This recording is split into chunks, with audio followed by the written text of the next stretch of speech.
comme on se retrouve. Suite au petit documentaire Blow Story que j'ai réalisé sur l'histoire de l'escalade en forêt de Fontainebleau, petit extrait. Le rocher a besoin d'être respecté si on veut pouvoir grimper longtemps dessus.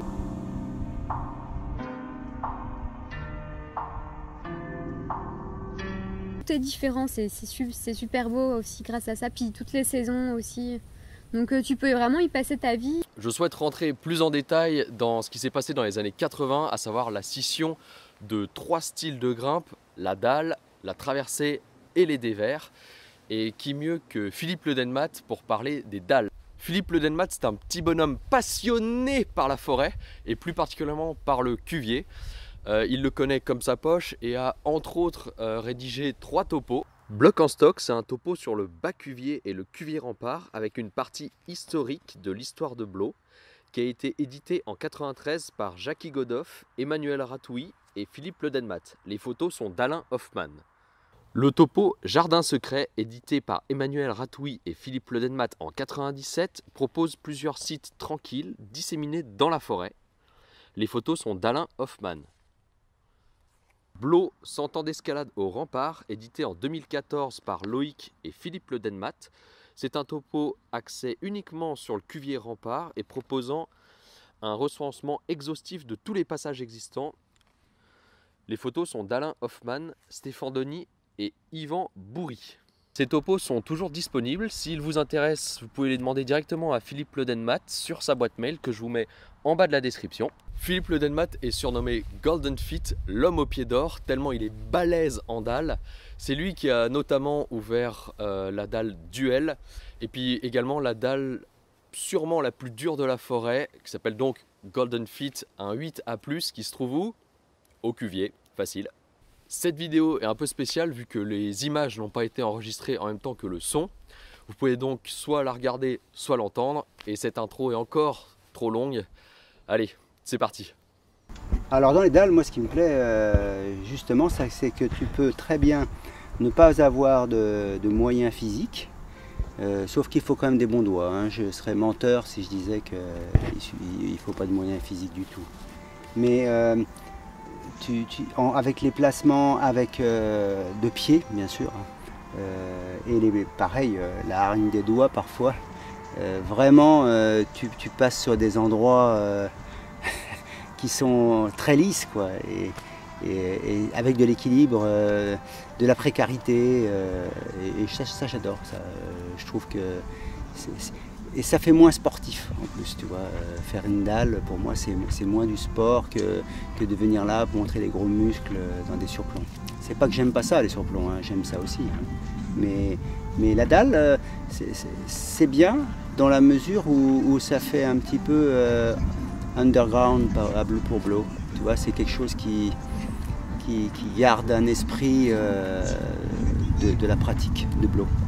Parce que la pratique de Blow, si tu regardes bien, il y a beaucoup de blocs durs qui sont des dalles, parce que les gars s'en sortaient mieux avec les gros muscles, même autrefois. Donc on a les côtés, des fois, des trucs saqués, je vais dire physiquement, on a les côtés très peu. Et alors par contre une dalle, on a tout de suite, on a côté cher, parce que justement on ne cherchait pas à la faire en apprenant bien les mouvements. Alors il y a aussi des chaussons qui ont évolué. Mais quand même, on voit bien qu'il y avait une surcotation des dalles, pour moi. Parce que moi qui aime beaucoup les dalles, du coup, souvent je les rabaisse. Je trouve qu'elles sont surcotées. Comment dirais-je? C'est vrai que toute cette impulsion là des dalles, c'est grâce à Emmanuel Ratouy que j'ai été acharné comme ça pendant un moment, parce qu'on se tirait la bourre. Dès qu'il ouvrait une dalle dure, il m'appelait, ça on a progressé ensemble, ça nous a, l'émulation là, c'est fou comme ça fait se dépasser. Et à l'époque, on était les deux dalleux, il y en avait que deux quoi, hein, et on ouvrait des dalles extrêmes qui après, d'ailleurs, ont été appréciées et répétées. Hein. Mais Emmanuel, franchement, s'il n'était pas parti, il m'aurait bouffé la laine sur le dos, le salopard. Quand même, je lui dois beaucoup, tu vois. Ça, c'est important aussi pour moi. Je lui dois beaucoup parce que Sans lui, j'aurais pas été aussi inspiré, tu vois. On a bien évolué tous les deux. On n'était pas beaucoup. Après, on a découvert d'autres adeptes, hein, comme Olivier Penel, Didier Gérardin aussi, qui était très fort en dalle. Et voilà. Et puis maintenant, j'en vois beaucoup d'autres, moi. Je suis content. Il y a vraiment eu, comment dirais-je, un engouement pour les blocs physiques. On voulait montrer, si tu veux, qu'on était plus fort que les autres. D'ailleurs, il y a eu une mode où on a voulu même abolir, c'était avec Gersen, ça, Alain Gersen, hein. Il voulait faire les blocs en statique. Il ne fallait pas lancer. Pour montrer que tu avais la marge, tu devais faire... Et puis même, il y avait un jeu à la con où il se touchait le nez avant de toucher la prise, tu vois. Donc ça démontre bien, si tu veux, qu'il y avait une volonté de montrer « je suis plus fort que toi ». Plus fort. Mais ce qu'ils avaient oublié, c'est qu'est-ce qu'on entend par être fort en escalade, tu vois. Dans les dalles, c'est comment dirais-je, l'esprit, c'est d'arriver à passer un truc qui paraît infranchissable, un point c'est tout. Et là, tu vas de petite prise en petite prise, et tu es en équilibre, et tu joues. Tu vois, c'est pas pareil. Il faut de la force aussi dans les doigts, je suis d'accord. Mais c'est pas l'esprit, comment dirais-je, tu vois ce truc-là qui est complètement à 45 degrés, là. Regarde mes muscles. Et je discute en même temps. Parce que j'en ai vu, moi, faire ça. Il y avait Jean-Hervé Baudot, là, un super balèze, là, dans le surplomb du bivouac, là, 22 noir. Tu vois, regarde, tu la prends comme ça, la pince, là, tu vois. Et là c'est maintenant que tu vas là. C'est ahurissant aussi, quand tu vois ça. Ouais. Tu te dis, putain, le mec, putain, il les tient les prises. Hein. Moi, dans la tête, si tu veux, quand je suis concentré, que je pars dans une dalle, que ce soit dans n'importe quel bloc, hein, je dirais même que pour moi, je suis beaucoup mieux dans ma tête dans une dalle que dans un bloc où je vais craindre peut-être de ne pas avoir de moyens physiques pour le sortir. Parce que je serais plus, si tu veux, au départ, avant de partir, je serais plus inquiet d'une chute que dans une dalle. Pour moi, je serais plus à l'aise dans une dalle. C'est éprouvant parce que on ressent beaucoup de précarité. C'est surtout ça. C'est pour ça que c'est éprouvant. Psychologiquement, c'est éprouvant peut-être à cause de ça. Parce qu'on se dit, putain, pourvu que ça zippe pas. J'ai rien pour me retenir. Si mes pieds partent, je suis foutu. Alors que quand on serre des prises et qu'on a la force, je veux dire, la marge, bah là, on est beaucoup moins inquiet. Hein, c'est certain qu'on se tient à quelque chose. Et c'est une question de mode. Parce qu'en fait, les gens, encore une fois, à cause du phénomène Blockstar, vont aller se mesurer avec les copains. Toi, tu as fait ça, wow, putain, c'est vachement dur, il faut beaucoup de force. Moi, je vais te prouver que je peux faire autant que toi.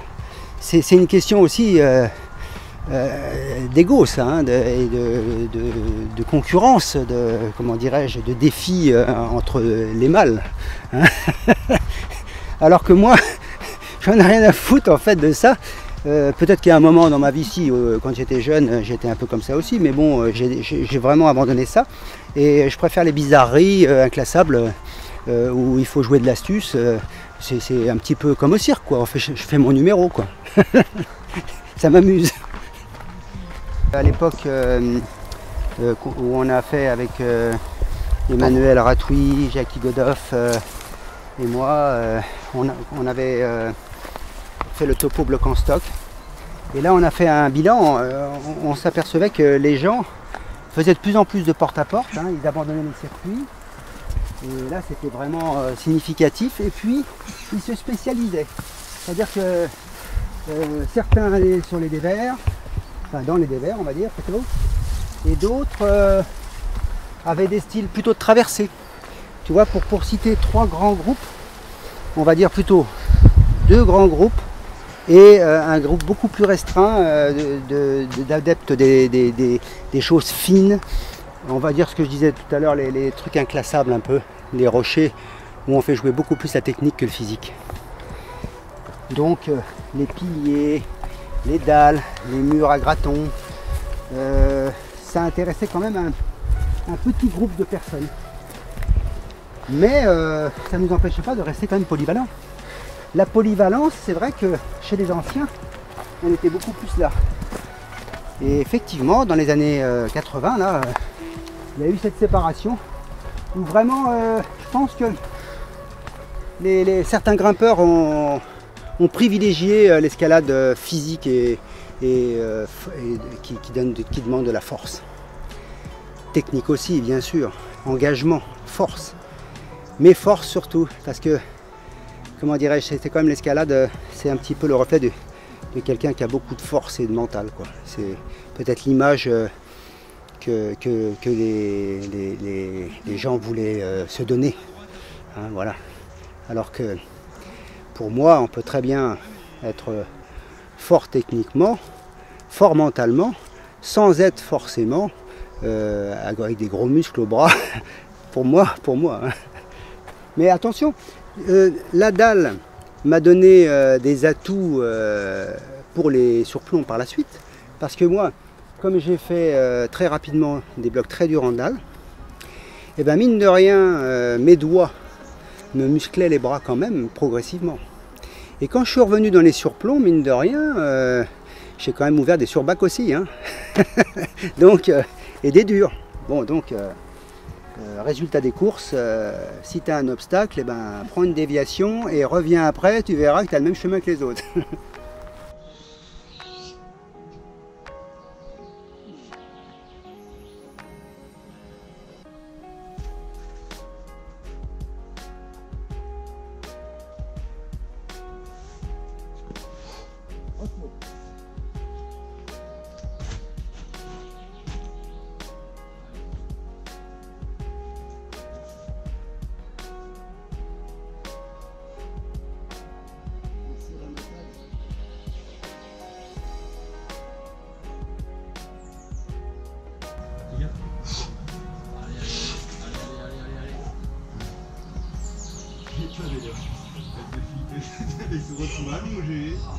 Saloperie.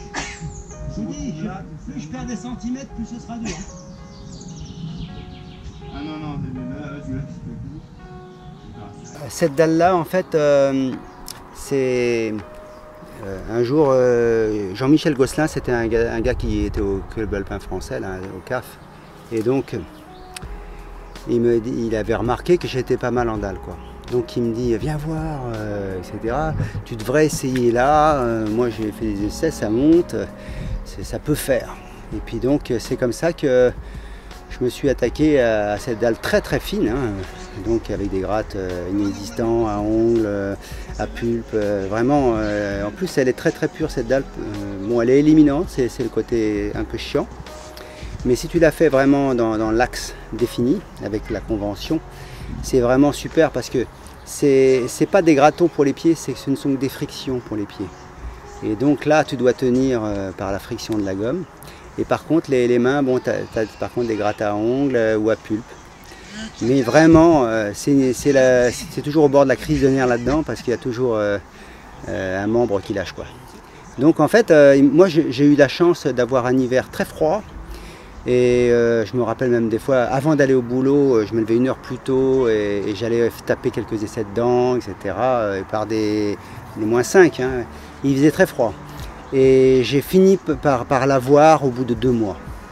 Et vraiment, j'en ai chié parce que, curieusement, c'était au dernier move, là, souvent, que j'avais du mal à aller chercher le bon graton de droite dans la face, là.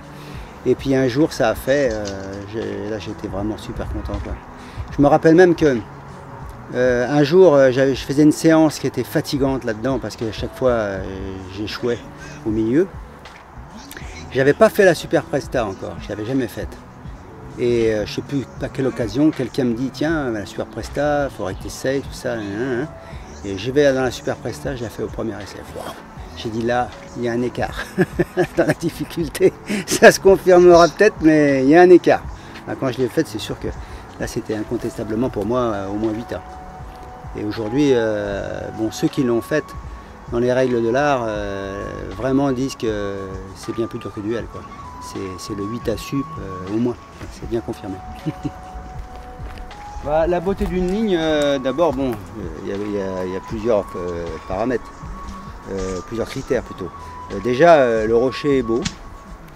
En plus, Il a de l'ampleur, hein, il est beau, il a de l'ampleur, parce qu'un rocher peut être beau sans avoir d'ampleur, mais moi, pour qu'il soit vraiment attirant, il faut qu'il ait une certaine ampleur en plus, et puis que la gestuelle soit belle aussi.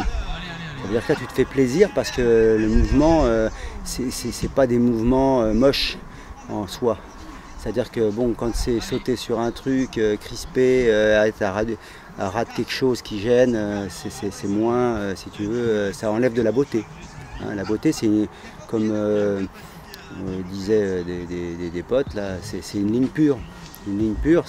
Et à Blot, il y a beaucoup de gaspillage. Hein, la nature est gaspilleuse.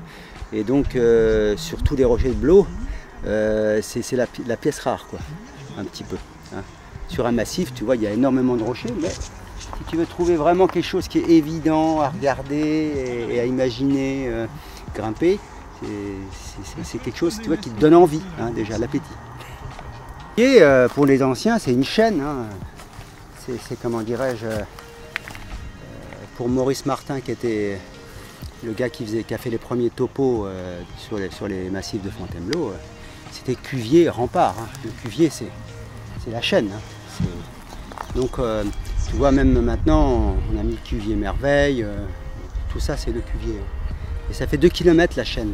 Et encore, on pourrait même dire que c'est la route qui sépare ces chaînes. Parce que dans la continuité, là, tu as le Rocher Saint-Germain qui continue. Quand tu regardes sur la cartographie géologique, les chaînes, elles vont, je veux dire, elles traversent tout le massif de la forêt. Et elles sont un peu parallèles, hein, tu vois. Et quand tu regardes après Franchard, tout ça, elles vont sur des kilomètres et des kilomètres. Le Cuvier, c'est vraiment, je dirais, l'endroit le mieux pour progresser au départ. Parce que dès que tu as un petit niveau, grâce au circuit orange, au circuit bleu, au circuit rouge et au circuit blanc, tu vois, rien qu'avec ça, déjà, comme c'est un massif où les rochers sont très concentrés, où quand même, il faut dire, vu le nombre de grimpeurs qui sont passés là, les rochers sont solides. Hein, y a des prises qui sont érodées, mais quand même. Et donc, la proximité du parking, en peu de temps, tu peux vraiment... je fais la promotion, là, ça m'embête parce que ça accentue la dégradation. Mais en tout cas, on peut dire que c'est un sacré terrain d'entraînement. Hein. Et après, il faudrait, si tu veux, ne pas rester attaché comme, si tu veux, comme à un piège avec ce fameux Cuvier. C'est un endroit où tu t'exerces, où comment dirais-je, tu deviens de plus en plus apte à grimper. Mais après, il faut passer à autre chose. Il faut évoluer. Il ne faut pas rester accroché. Il y a des gens qui vont faire du Cuvier toute leur vie. On peut y revenir, c'est pas un problème ça. Mais quand même, et après, il faut continuer sa quête d'exploration de l'activité, quoi. Mais tu vois, quand on parle du rempart, vraiment, là on va y aller faire un tour en descendant. Là. Tu vas voir qu'il y a beaucoup de voies dans le flanc sud du rempart, tout en bas, qui ont été déchiffrées, défrichées aussi, bien sûr, et identifiées hein, sur les petits topos. Maintenant, ça sèche hyper vite après la pluie, parce que c'est dégagé en bas. Et là, il y a zéro mousse, quoi. Hein. Et donc, c'est vraiment un coin où les gens devraient justement venir directement, même sans aller s'attaquer au bloc plus dur. Il y a des bois vraiment très sympas, très jolis et tout et tout. Maintenant, tu sais, ça fait des années que je grimpe et on a toujours eu ce discours avec les grimpeurs, mais ça prend pas. Cette mayonnaise-là ne prend pas. À la limite, elle était, cette mayonnaise, bien prise par les anciens et puis elle a été abandonnée parce que maintenant c'est ce qu'on appelait, les anciens disaient, on fait du porte-à-porte, c'est-à-dire on va de bloc en bloc. C'est quand ils ont abandonné l'esprit circuit et comme les premiers circuits étaient là, bah, évidemment ça faisait un pôle d'attraction. On voulait faire le circuit rouge, on voulait faire le circuit jaune. Et puis après, comme ils ont fait des circuits partout, ben, le rempart, il a été déserté. Je pense à cause de ça. J'espère que cette vidéo vous a plu. Je tiens à remercier Philippe encore une fois d'être si passionné et d'avoir eu cette envie de partager sa passion avec moi et donc avec vous. J'espère que vous avez compris qu'il est important de se nettoyer les pieds, car à Randal, si vous ne le faites pas plus qu'ailleurs, vous allez avoir des problèmes. Une fois de plus, n'hésitez pas à vous abonner à cette chaîne et allez en forêt et amusez-vous. Amusez-vous, c'est fait pour.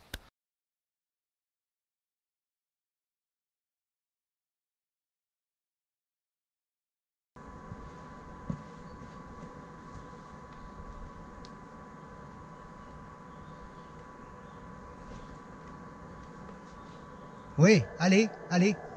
Oui, main droite, allez, main droite, vas-y, direct. Voilà. Bah écoute, c'est pas mal du tout ça. Je me débrouille.